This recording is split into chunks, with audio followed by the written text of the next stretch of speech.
Heyo brother and sister, kembali lagi di channelnya Cadul. Oke, kali ini Cadul akan melanjutkan filmnya berjudul Sweet Combat yang part ketiga. Oke lah, tanpa banyak bacot, kita langsung saja menuju ke videonya.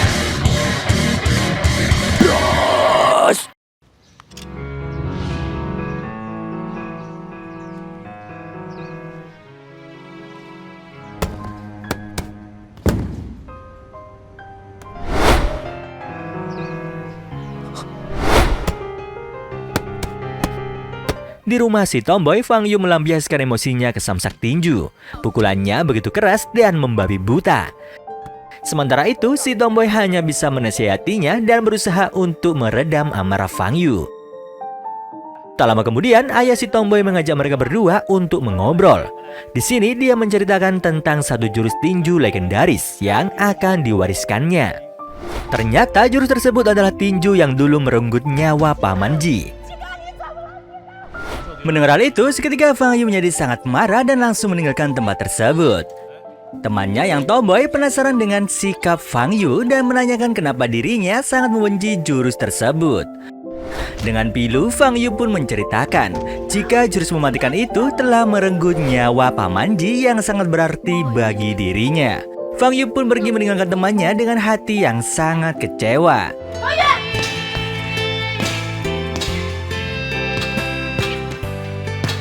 Sesampainya di rumah, Fang Yu yang masih kesal berlatih terus-menerus hingga membuat tangannya terluka. Adik Fang Yu yang melihat kakaknya seperti itu, dia pun menanyakan apa yang sudah terjadi. Dengan hati yang pilu, Fang Yu pun menceritakan kejadian yang terjadi di dalam rumah teman tomboynya. Fang Yu merasa sangat terpukul karena Paman Ji adalah seseorang yang sangat penting bagi dirinya. Karena ketika orang tua dan adiknya berada di Amerika, Fang Yu dirawat oleh pamannya seperti anaknya sendiri. Dan itulah alasan Fang Yu sangat marah dan sedih jika ada orang yang menyinggung tentang pertandingan maut tersebut. Singkat cerita, turnamen bela diri antar sekolah pun digelar. Ketika Ming Tian akan menuju ke ruang tunggu, dia bertemu dengan Ma Yichen. Seperti biasa, Ma Yichen mulai memprovokasi Ming Tian dengan segala macam kelicikannya. Akan tetapi, Ming Tian sama sekali tak takut akan provokasi dari Ma Yichen dan pergi meninggalkannya. Tanpa diduga, senior Ma Yichen melihat mereka yang bersih tegang dari kejauhan. Di ruang tunggu, Ming Tian sangat gugup menghadapi pertandingan pertamanya. Lalu, Fang Yu datang untuk menyemangati Ming Tian. Di sini, Fang Yu memotivasi Ming Tian untuk mengerahkan semua yang telah dipelajari dan dilaluinya selama ini. Dan Fang Yu juga yakin jika Ming Tian pasti bisa memenangkan pertandingan pertamanya.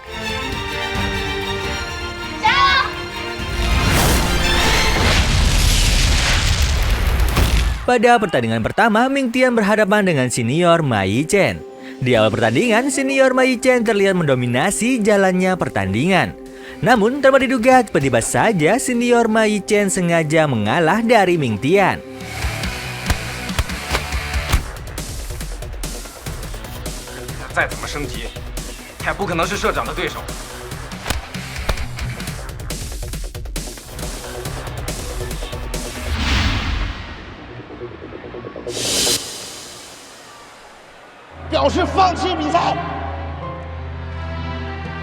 Ming Tian yang keheranan pun akhirnya mendapatkan jawabannya setelah mengetahui jika lawan selanjutnya adalah musuh bebuyutannya, yaitu Ma Yichen.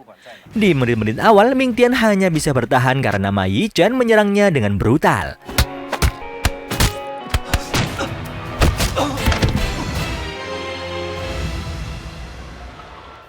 Namun di saat terjatuh, Ming Tian teringat kembali ketika dia dihajar dan dipermalukan oleh Ma Yichen di depan kedua adiknya.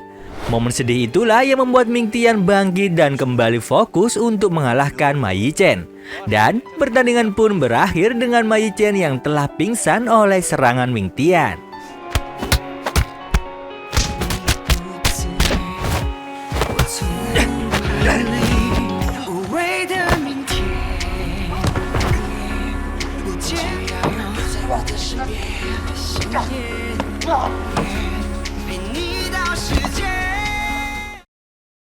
Setelah pertandingan tersebut, mereka berempat dipanggil oleh rektor kampus. Pak Rektor sedang membahas tentang Ming Tian yang tetap tinggal di dalam kampus, atau malah di DO dari kampus berdasarkan pertandingannya barusan.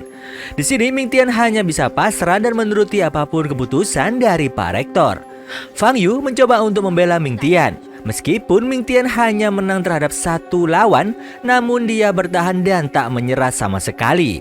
Akan tetapi setelah mendengar argumen dari Fang Yu dan teman-temannya, Pak Rektor akhirnya memutuskan jika Ming Tian tetap tinggal di kampus. Mendengar kabar gembira itu, mereka pun mengucapkan selamat kepada Ming Tian. Kemenangan itu juga dirayakan oleh teman-teman Ming Tian yang mengajaknya untuk makan-makan bersama di sebuah restoran. Ming Tian terlihat sangat bahagia dan bersyukur memiliki teman-teman yang selalu mendukungnya. Di malam harinya, ketika Ming Tian diantar sampai ke rumah, tiba-tiba si Centil menghampiri Ming Tian dan ingin ikut pulang bersamanya. Tentu saja hal itu membuat Fang Yu kembali kesal dan sedikit cemburu. Namun, lagi-lagi dia hanya terdiam dan tak mampu berbuat apapun. Singkat cerita, Ming Tian mengantar si Centil pulang. Dia mengungkapkan perasaannya. Di sini Ming Tian sebenarnya merasa sangat tak enak hati dengan si Centil karena selama ini seniornya itu memperlakukan dirinya dan adik-adiknya dengan sangat baik. Ming Tian juga merasa jika sebenarnya si Centil menyukainya, namun dia juga tak tega untuk memberikan harapan palsu.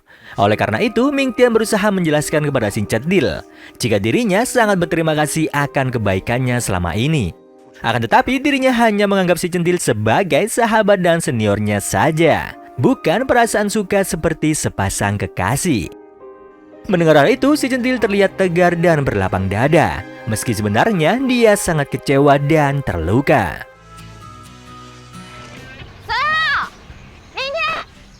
Di keesokan harinya, mereka kembali berpapasan di dalam kampus. Di sini, si Centil memperlihatkan seolah-olah tak terjadi apapun dan bersikap seperti biasanya. Tak ada kecanggungan setelah pembicaraan semalam. Yang terjadi justru sebaliknya. Si Centil meminta Ming Tian untuk mengajarinya dan si Tomboy tentang pelajaran bahasa Inggris. Sementara itu, Fang Yu menjadi kesal saat si Tomboy menceritakan aktivitas mereka tersebut. Tiba-tiba muncul ide konyol di dalam pikiran Fang Yu untuk menjawab asal-asalan di saat ujian. Tentunya agar dirinya disuruh belajar lagi dan alasan tersebut akan dia gunakan sebagai modus untuk kembali mendekati Ming Tian. Singkat cerita, di saat pengumuman nilai hasil ujian, Fang Yu terlihat senyum-senyum sendiri karena beranggapan nilainya akan jelek. Dia juga berhayal sedang mengobrol dengan Ming Tian dan akan meminta untuk diajari olehnya. Tak lama kemudian, Fang Yu tersadar dari hayalannya itu di saat dosen memanggil namanya sebagai orang yang mendapat nilai ujian sempurna. Seketika Fang Yu menjadi sangat kesal dan tak terima. Selang beberapa waktu, ternyata jawaban dari ujian tersebut sebenarnya telah diubah oleh adik Fang Yu sendiri. Dia kebingungan saat Fang Yu memarahinya karena dia merasa telah melakukan hal yang benar, yaitu membantu kakaknya terhindar dari nilai yang jelek. Di keesokan harinya, terlihat Fang Yu yang tak pergi ke dalam kampus dalam beberapa hari. Ternyata hal itu disebabkan oleh urusan perusahaan yang harus ditangani langsung oleh dirinya. Selama beberapa hari tersebut, Ming Tian merasa sangat kehilangan. Hingga akhirnya dia pun sempat berhayal sedang berolahraga bersama Fang Yu. Di sisi lain, ternyata Fang Yu juga merasakan hal yang sama seperti yang dirasakan oleh Ming Tian. Sampai pada suatu hari, Ming Tian menghampiri Fang Yu ke kantornya setelah mendapatkan nasihat dari si Tomboy. Di sini, dia berusaha mengajak Fang Yu untuk pergi ke tempat hiburan bersamanya. Mendengar hal itu, Fang Yu menolak ajakan tersebut dan beralasan jika tugas di kantornya tak bisa ditinggalkan. Meskipun begitu, sebenarnya hati Fang Yu sangat senang dan berbunga-bunga. 就是想问一下学姐，周日要不要和大伙儿一起来游乐场玩？但是那天公司有安排，我走不开。我不打扰你们了，我先走了。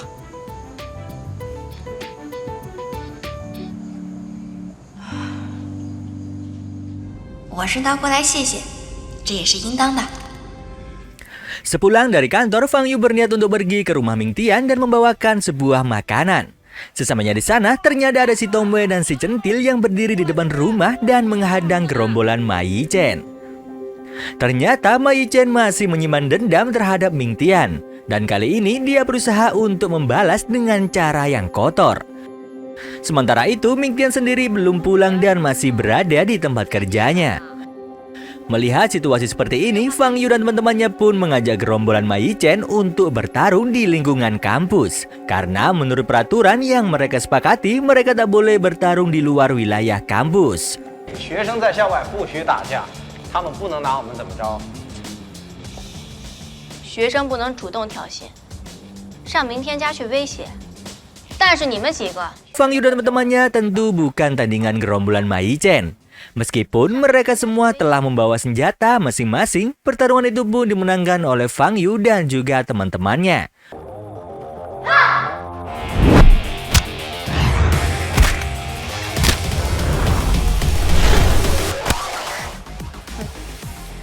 Semua 你们能想象的不幸，我保证。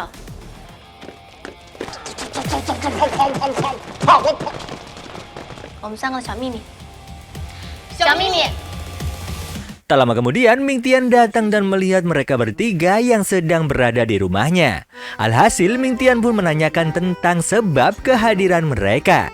Namun, tak ada satupun yang menjawab. Mereka malah sibuk makan bersama adik-adik Ming Tian dan terlihat sangat ceria. Di sini, Fang Yu terlihat sedikit kecewa karena tak sempat mengeluarkan makanan yang telah dibawanya tersebut. Selesai makan, Fang Yu pun keluar rumah untuk menyendiri. Melihat hal itu, Ming Tian juga menuju keluar untuk menghampirinya. Di sini, Fang Yu masih mempertimbangkan tentang ajakan Ming Tian untuk pergi ke tempat hiburan. Selain itu, Fang Yu juga berkata jika dirinya masih harus fokus ke kantor dan tak bisa pergi ke kampus selama kakaknya masih berada di sini untuk memantaunya. 等爷爷出国才行，可能1个星期，甚至更久都不能去学校。我能理解。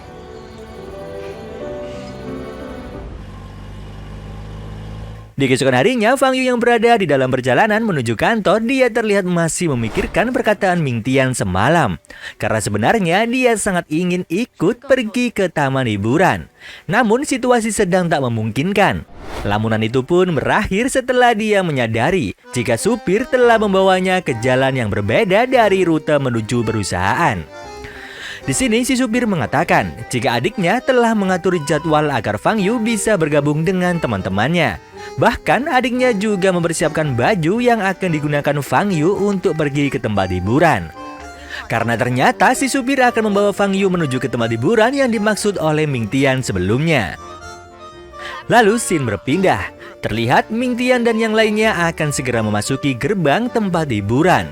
Di sini tiba-tiba Fang Yu datang dengan bajunya yang sangat feminim dan juga imut. Seketika semua orang menjadi terpana, terutama Ming Tian yang terlihat tak mampu melepaskan tatapannya terhadap Fang Yu. Singkat cerita, mereka pun bersenang-senang dan bermain segala macam wahana yang berada di sana. Di sini, si tomboy berhasil menghalang-halangi aksi si centil untuk membantu Fang Yu agar bisa berduaan dengan Ming Tian. Fang Yu dan Ming Tian pun akhirnya menaiki wahana cangkir yang telah lama ingin dinaiki oleh Fang Yu. Kemudian mereka pun pergi ke rumah hantu bersama si tomboy. Ada suatu momen romantis di mana ketika Ming Tian memuji kecantikan Fang Yu, kemudian sengaja menggandeng tangannya agar dia tak merasa ketakutan.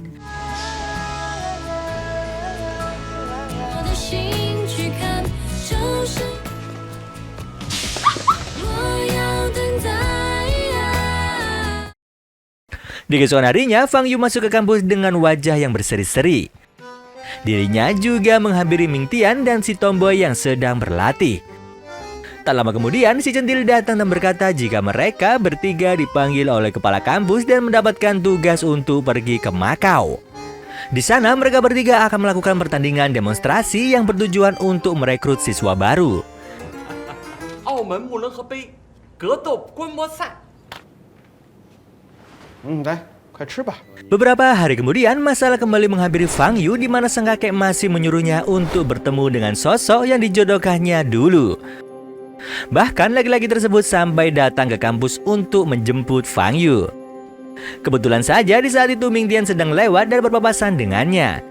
Dia pun menegur Ming Tian dan menanyakan tentang keberadaan Fang Yu. 喂，我们是不是在哪儿见过？我看着你眼熟。你看，我就说吧，不接电话没有用，人家都亲自找上门来了。 Tak lama kemudian, laki-laki itu pun mengajak Fang Yu pergi untuk makan bersama. Tentu saja Fang Yu langsung menolaknya. Akan tetapi si tomboy seperti memikirkan sesuatu. Dia pun menarik Fang Yu untuk menerima ajakan tersebut dan segera masuk ke dalam mobil. Di sini Ming Tian hanya bisa terdiam dan melihat mereka pergi menjauh. Lalu scene berpindah, dan benar saja ternyata si tomboy memiliki rencananya sendiri. Dirinya mengundang semua siswa dan juga para pimpinan kampus untuk makan bersama mereka. Tentu saja hal ini tak pernah terpikirkan oleh laki-laki tersebut. Bahkan Fang Yu sendiri pun tak pernah menyangka jika rencana si tomboy ini berhasil membuat si laki-laki itu menjadi risih dan juga kesal. Namun dirinya masih tak bisa berbuat apapun. Singkat cerita, setelah acara makan-makan tersebut, Fang Yu kepikiran tentang Ming Tian yang terlihat murung di saat mereka akan berpisah di depan kampus. Mendengar hal itu, si tomboy berencana untuk memancing Ming Tian agar mau mengikuti perasaannya terhadap Fang Yu. Dan benar saja saat ini Ming Tian terlihat begitu galau dan memikirkan kejadian di kampus tadi siang. Sepertinya dia merasa sangat cemburu sekaligus kecewa dengan sikap Fang Yu yang seolah-olah mau saja dengan ajakan laki-laki yang dijodohkan dengannya.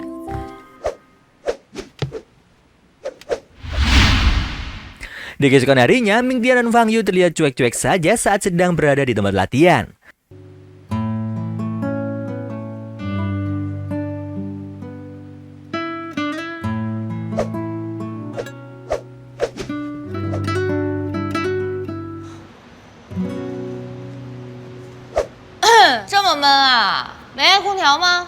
Tak lama kemudian, si tomboy datang dan langsung memprovokasi Ming Tian dengan membahas tentang acara makan siang bersama laki-laki yang dijodohkan dengan Fang Yu. Mendengar hal itu, seketika Ming Tian menjadi sangat murung namun berusaha untuk tetap menahan dirinya. Tak lama setelah si tomboy pergi, Ming Tian memberanikan diri untuk berbicara dengan Fang Yu dan memintanya untuk berhati-hati terhadap laki-laki tersebut. Meski Fang Yu berusaha memancing pengakuan darinya, di sini Ming Tian masih terlihat sangat canggung dan seolah tak percaya diri untuk mengatakannya. 他表里不一，你不要被他骗了。学姐值得遇到更好的人。那谁是更好的？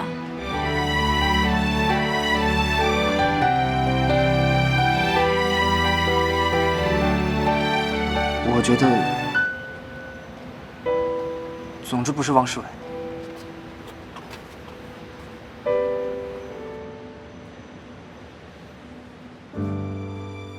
一个冰棍儿，一个棒槌，你说话都说到这份上，干脆直接问他得了。 Mendengar rencananya gagal, si tomboy menjadi sangat kesal terhadap Fang Yu dan juga Ming Tian. Dia tak habis pikir kenapa dua orang dengan perasaan yang sama bisa saling menutupi satu sama lain. Kebetulan saja Ming Tian sedang melintas di tempat tersebut. Di sini si tomboy menceritakan satu kisah tentang rumitnya hubungan perasaan seorang senior dan juniornya. Meskipun tak menyebutkan nama, mereka semua tahu jika yang dimaksud oleh si tomboy tentu saja adalah Fang Yu dan juga Ming Tian. Fang Yu yang mulai panik, dia secara refleks mengeluarkan tinju yang membuat si tomboy KO di tempat. 你说是不是我那学啊？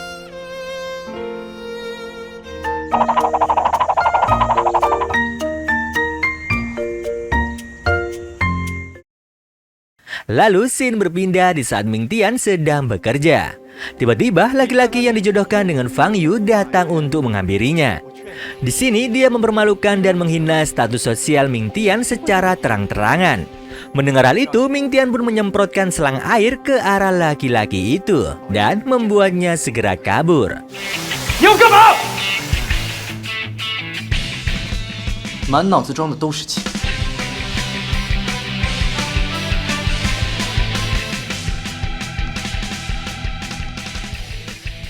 Di malam harinya, Sun Hao menghampiri Ming Tian dan mengajaknya mengobrol ringan. Di sini mereka membahas tentang laki-laki yang dijodohkan dengan Fang Yu, di mana keduanya merasa sama-sama tak rela jika Fang Yu harus bersama dengan laki-laki tersebut. Awalnya Ming Tian merasa jika Sun Hao sudah lebih dekat dengan Fang Yu. Akan tetapi di sini Sun Hao justru berkata sebaliknya. Dirinya sudah menyerah untuk mengejar Fang Yu karena dia tahu jika Fang Yu hanya menyukai Ming Tian.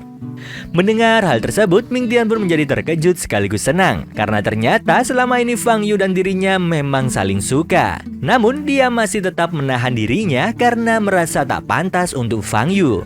Di sisi lain, Sun Hao menyatakan dukungannya kepada Ming Tian agar berusaha lebih keras lagi untuk mendapatkan Fang Yu yang malu-malu untuk mengakui perasaannya.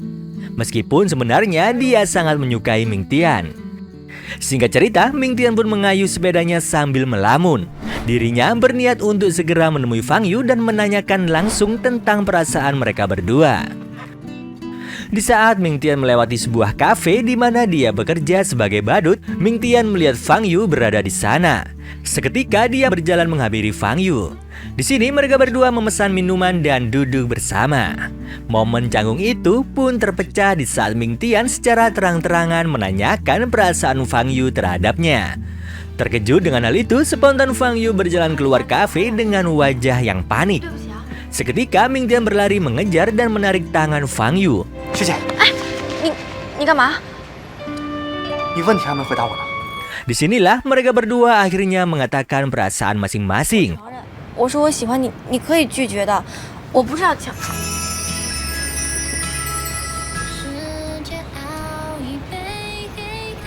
我也喜欢你，喜欢好久了。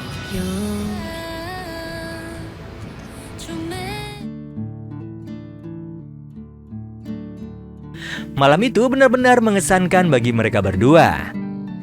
Hingga di keesokan harinya, Fang Yu dan Ming Tian hanya bertukar senyum di saat makan di kantin bersama teman-teman yang lain. Singkat cerita, hari penugasan pun tiba. Ming Tian dan ketiga teman lainnya menuju ke bandara untuk berangkat ke Makau. Di sisi lain, Fang Yu tak bisa bergabung dengan mereka karena telah ditugaskan oleh kakeknya untuk pergi ke Dubai. Lalu scene berpindah. Ming Tian dan yang lainnya sudah berada di Makau dan segera bersiap untuk melakukan pertandingan. Di tempat lain terlihat Fang Yu yang sedang duduk dan menonton pertandingan di antara teman-temannya. Karena ternyata maskapai yang akan dinaikinya sedang bermasalah sehingga dia terpaksa harus menunggu hingga pengumuman selanjutnya. Scene kembali memperlihatkan situasi di Makau.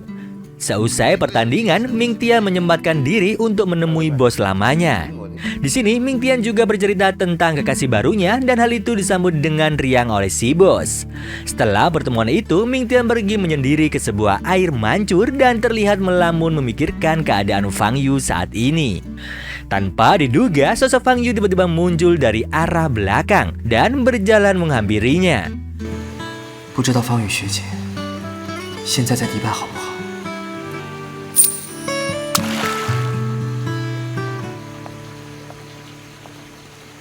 你在许愿吗？我的愿望已经实现了。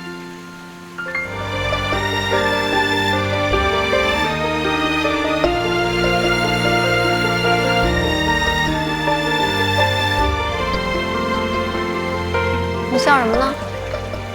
Mereka berdua pun saling melepas rindu dan duduk bersama di dekat air mancur tersebut. Di sini keduanya sepakat untuk membuat momen indah bersama, meskipun dulunya mereka sama-sama memiliki kenangan yang pahit di kota ini. Singkat cerita, Ming Tian dan Fang Yu pergi berjalan-jalan ke sebuah pasar malam dengan memakai baju couple. Di sana mereka melihat sebuah boneka kelinci yang mengingatkan momen-momen Fang Yu di saat bertemu dengan Ming Tian sebagai badut kelinci, meskipun dia tak menyadarinya. Fang Yu pun terlihat begitu malu dan berbunga-bunga. Beberapa saat kemudian, Fang Yu terlihat berpamitan kepada Ming Tian karena ternyata dia hanya transit sementara di Makau dan harus melanjutkan perjalanannya lagi ke Dubai. Di saat akan berpisah, Ming Tian memberikan boneka kelinci yang dibelinya tanpa sepengetahuan Fang Yu. Di sini, Fang Yu menerima boneka kelinci tersebut dengan sangat gembira. Di keesokan harinya, Ming Tian dan yang lainnya bersiap untuk pulang ke kampus. Di sini, Sun Hao akhirnya mengetahui jika Ming Tian telah berpacaran dengan Fang Yu di saat melihat panggilan masuk ke ponsel milik Ming Tian. Keduanya pun sepakat untuk tak membicarakan hal ini di depan teman-teman yang lain. Di sisi lain, meskipun Ming Tian dan Fang Yu sudah berpacaran, keduanya tetap saja bersikap malu-malu. Hal itu terlihat di saat malam hari Fang Yu menelpon Ming Tian yang sudah terlelap. Di sini keduanya mengobrol dengan canggung dan sulit untuk mengungkapkan kerinduan masing-masing. 那你也忙了一天了，早点休息吧。拜拜。晚安。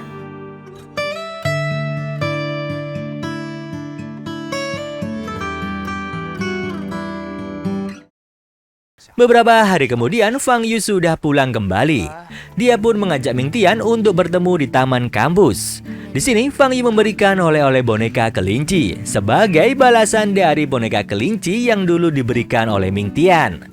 Tanpa mereka sadari, si centil melihat momen romantis tersebut dari kejauhan. Dengan penuh rasa cemburu, dia pun segera pergi meninggalkan mereka berdua.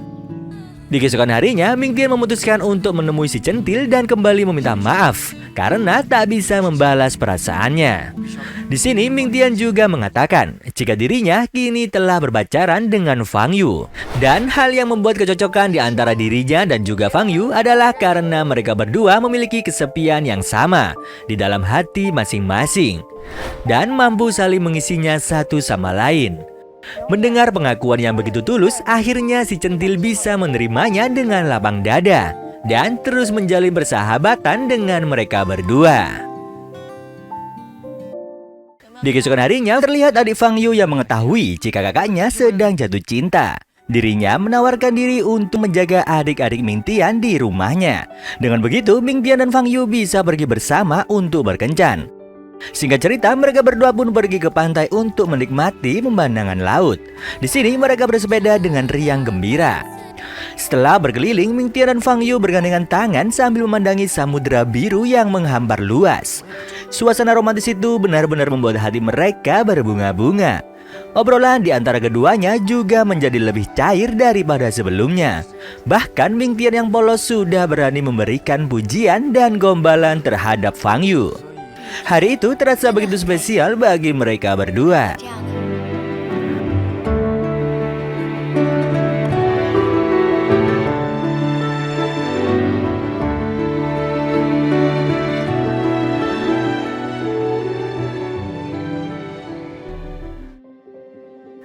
Lalu scene berpindah, terlihat Fang Yu dan adiknya dipanggil oleh sang kakek.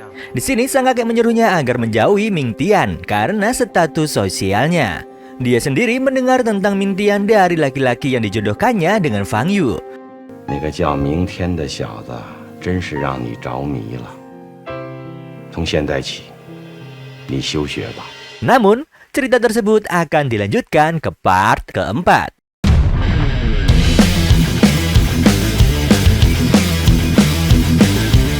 Terima kasih ya dulur karena sudah menonton video ini sampai habis. Jangan lupa untuk selalu pantengin terus channelnya Cak Dul ya dulur, agar kalian tak ketinggalan dengan video kami yang terbaru. Di sini Cak Dul undur diri, see you next.